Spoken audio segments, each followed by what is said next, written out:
I'm not a lawyer, but let's talk about this 176-page response that Fani Willis has filed regarding the motion that Michael Roman filed in the Trump RICO case. Y'all know the one. Now listen, if you need a breakdown on exactly what Fani Willis is being accused of and why Michael Roman and his attorney say that she should be disqualified, you have got to go watch my first video. You need that context to understand this response. Okay, let's talk about it. The response starts off by saying the allegations raised in the motion are salacious and were designed to garner media attention, which they got, but they have no basis to seek a disqualification of Fani.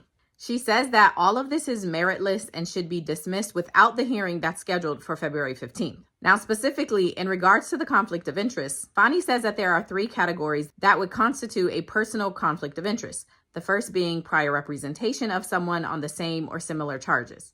She gives an example, which is that a district attorney could not prosecute a wife for shooting her husband and at the same time be representing that husband in the divorce proceedings from that wife. Hopefully that makes sense. The second category that she lists is that if the prosecutor has a relationship with the victim of a crime. And then the third category is if the prosecutor is called to be a witness on a case and they are going to be providing information that incriminates that defendant. So you can't be prosecuting a case and then be a fact-based witness of that case. Anyway, according to Fani, these are the categories for conflict of interest, and none of them apply in this instance. She also says a financial conflict of interest would be if a prosecutor was being paid to secure a guilty verdict. And again, Fani says that's not happening here. She actually says she's received both positive and negative publicity because of this case, and the negative side includes racial slurs, attacks, and personal security threats. And screenshots are provided. Now, if you want to know if Fani admitted to the relationship, here's about as close as we get from her. Quote,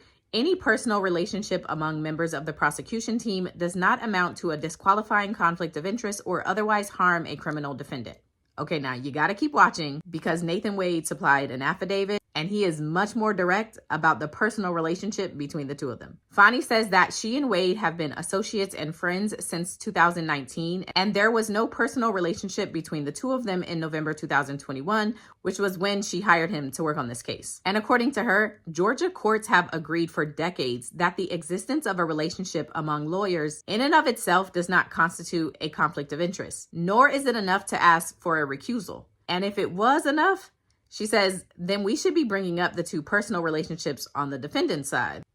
Fani claims that Amanda Clark Palmer, who represents Ray Smith, and Scott Grubman, who represents Kenneth Chesbrough, are publicly known to be in a relationship. And she says the attorneys for Jana Ellis are married. But Fani says we haven't brought those personal relationships up because they actually don't matter to this case. Now, one of the other things addressed in the earlier motion was Nathan Wade's qualifications. And Fani says Ashley Merchant, who is Michael Roman's attorney and the woman who filed the motion that started all of this, Fani says she is very familiar with Nathan's experience and his qualifications because she was an enthusiastic supporter of his on Facebook. And yes, there are screenshots. Ciao. Now about the money.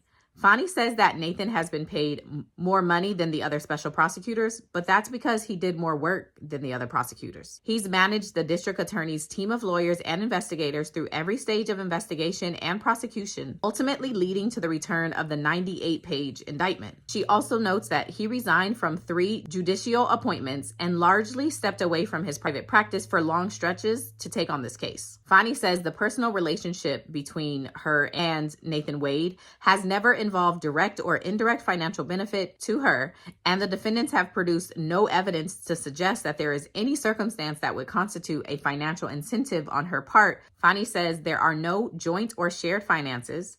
The two of them have never shared a household. There is no financial dependency or merging of daily expenses. And she says personal travel is divided evenly between the two of them. Both are professionals with substantial income and neither is financially reliant on the other. Now, about Wade not taking his oath of office, Fani says, y'all have brought this up before and the judge has already ruled, saying that, quote, the official acts of an officer shall be valid regardless of his omission to take and file the oath, except in cases where so specially declared. On top of that, Fani says if they are going to ask for a dismissal, they are required to show how Nathan not taking his oath of office or taking his oath of office would have changed the outcome of this investigation or the indictment. According to her, the same actions would have been taken and therefore a dismissal is not justified here. Fani goes on to say that to ensure that all rules and regulations were followed and out of abundance of caution, all payments to Nathan Wade were specifically approved by the county's chief financial officer. Fani concludes by saying that her being subpoenaed, as well as Nathan Wade and other members in her office, to testify at the February 15th hearing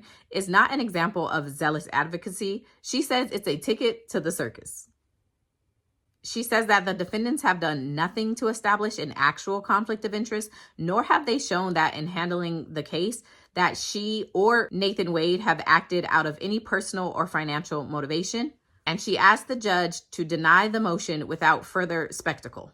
There's an affidavit from Nathan Wade, which in part reads that he has served as a criminal defense attorney, he's tried many felony cases, and he served as a judge. In 2022, he says he and Willis developed a personal relationship in addition to their professional association and friendship, but they've never cohabitated together, never shared household expenses, never shared a joint financial account of any kind, and again, that they are both financially independent professionals, and expenses for personal travel were roughly divided equally between the two.